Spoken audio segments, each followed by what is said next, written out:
ಎಲ್ರಿಗೂ ನಮಸ್ಕಾರ. ನಾವು ಇವತ್ತು ಸೂಪರಾಗಿ ಹೋಟೆಲ್ ಸ್ಟೈಲಲ್ಲಿ ಬಿಸಿಬೇಳೆ ಬಾತ್ ಮಾಡೋಣ. ತುಂಬ ಅಂದರೆ ತುಂಬ ಸಿಂಪಲಾಗಿ ಆಗುತ್ತೆ. ಇನ್ನು ಯಾರ್ಯಾರು ನನ್ನ ಚಾನಲ್ ಸಬ್ಸ್ಕ್ರೈಬ್ ಮಾಡಿಲ್ಲ ಸಬ್ಸ್ಕ್ರೈಬ್ ಮಾಡ್ಕೊಳ್ಳಿ. ಬನ್ನಿ ಶುರು ಮಾಡೋಣ. ನೋಡಿ ಸಖತ್ತಾಗಿ ಬಂದಿದೆ. ಆ್ಯಕ್ಚುಲಿ ನಾನು ಕುಕ್ಕರಿಗೆ ಆಯಿಲ್ ಹಾಕ್ಕೊತಾ ಇದ್ದೀನಿ. ನಾರ್ಮಲ್ ಕುಕ್ಕಿಂಗ್ ಆಯಿಲ್ ಯೂಸ್ ಮಾಡ್ತಾ ಇದ್ದೀನಿ. ಒಣಮೆಣಸಿನ್ಕಾಯಿ ಹಾಕ್ಕೊತಾ ಇದ್ದೀನಿ ಒಗ್ಗರಣೆಗೆ.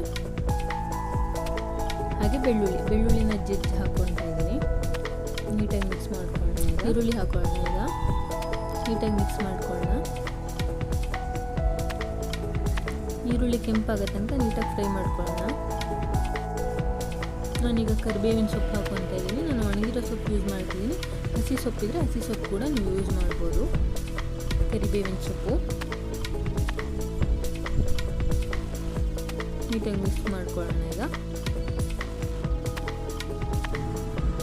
ನೋಡಿ ನೀಟಾಗಿ ಮಿಕ್ಸ್ ಆಗಿದೆ. ನಾನೀಗ ಗೋಡಂಬಿ ಹಾಕ್ಕೊತಾ ಇದ್ದೀನಿ. ಇದು ಆಪ್ಷನಲ್ಲು, ಬೇಕಿದ್ದವ್ರು ಹಾಕ್ಕೊಳ್ಳಿ, ಇಲ್ಲ ಅಂತಂದರೆ ತೊಂದರೆ ಇಲ್ಲ. ನಾನಿಲ್ಲಿ ಗೋಡಂಬಿ ಹಾಕೋತಾ ಇದ್ದೀನಿ. ಟೇಸ್ಟ್ ಚೆನ್ನಾಗಿರುತ್ತೆ ಅನ್ನೋ ಕಾರಣಕ್ಕೋಸ್ಕರ ನೀಟಾಗಿ ಮಿಕ್ಸ್ ಮಾಡ್ಕೊಳ್ಳೋಣ.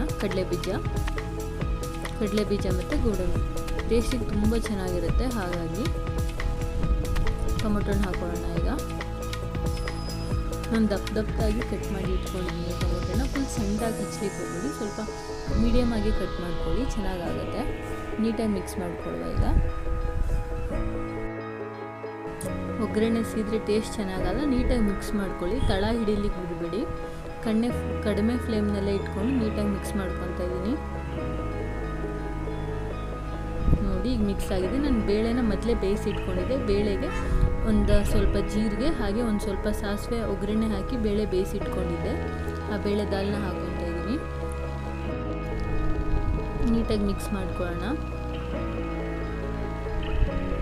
ನೋಡಿ ಅದು ಕುದೀತಿದೆ. ಇದು ಕುದಿಬೇಕಾದ್ರೆ ನಾನು ಬಿಸಿಬೇಳೆ ಬಾತ್ ಪೌಡರ್ ಹಾಕ್ಕೊತಾ ಇದ್ದೀನಿ. ಆ್ಯಕ್ಚುಲಿ ಮನೇಲಿ ಮಾಡಿರೋಂಥ ಬಿಸಿಬೇಳೆ ಪೌಡರ್ ಖಾಲಿ ಆಗಿತ್ತು, ಹಾಗಾಗಿ ನಾನು ಅಂಗಡಿದನ್ನೇ ಯೂಸ್ ಮಾಡ್ತಾ ಇದ್ದೀನಿ. GRB ಬಿಸಿಬೇಳೆ ಬಾತ್ ಪೌಡರ್ನ ಹಾಕಿ ಮಾಡ್ತಾಯಿದ್ದೀನಿ.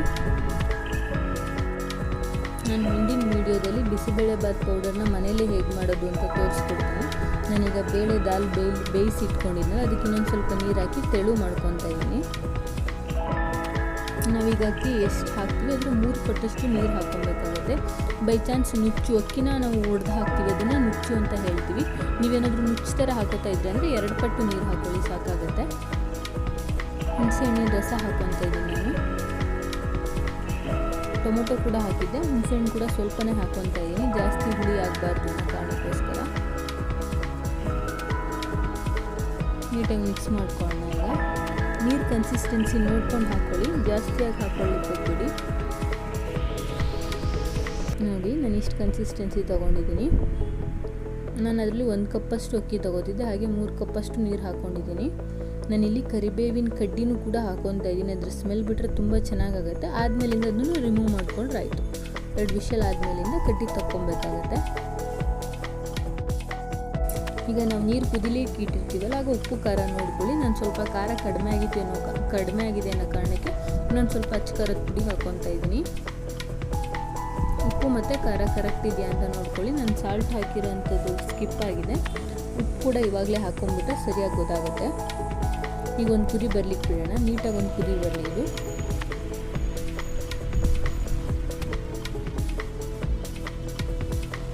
ನೋಡಿ ಬೆಂದಿದೆ. ನಮ್ಗೆ ಇಷ್ಟು ಕುದಿ ಬಂದರೆ ಸಾಕಾಗುತ್ತೆ. ಸುತ್ತ ಆಯಿಲ್ ಥರ ಬಿಟ್ಟಿದೆ ನೋಡಿ. ನಾವೀಗ ಇದಕ್ಕೆ ಅಕ್ಕಿ ಹಾಕೋಣ. ನಾನು ಅಕ್ಕಿನ ನೀಟಾಗಿ ವಾಶ್ ಮಾಡಿ ಇಟ್ಕೊಂಡಿದ್ದೆ, ಹಾಕ್ಕೊತಾ ಇದ್ದೀನಿ. ನೀಟಾಗಿ ಹಾಕಿ ಮಿಕ್ಸ್ ಮಾಡ್ಕೊಳ್ಳೋಣ. ಇವಾಗ ನೀಟಾಗಿ ಮಿಕ್ಸ್ ಮಾಡ್ಕೊಳ್ಳೋಣ. ನೀಟಾಗಿ ಮಿಕ್ಸ್ ಮಾಡಿ ಅದಕ್ಕೆ ವಿಷಲ್ ಹಾಕೋಣ. 2 ವಿಷಲ್ ಕೂಗಿದ್ರೆ ನೀಟಾಗಿ ಆಗುತ್ತೆ ಇದು. ಇಷ್ಟೇ, 2 ವಿಷಲ್ ಆಗಿದೆ ನೋಡಿ.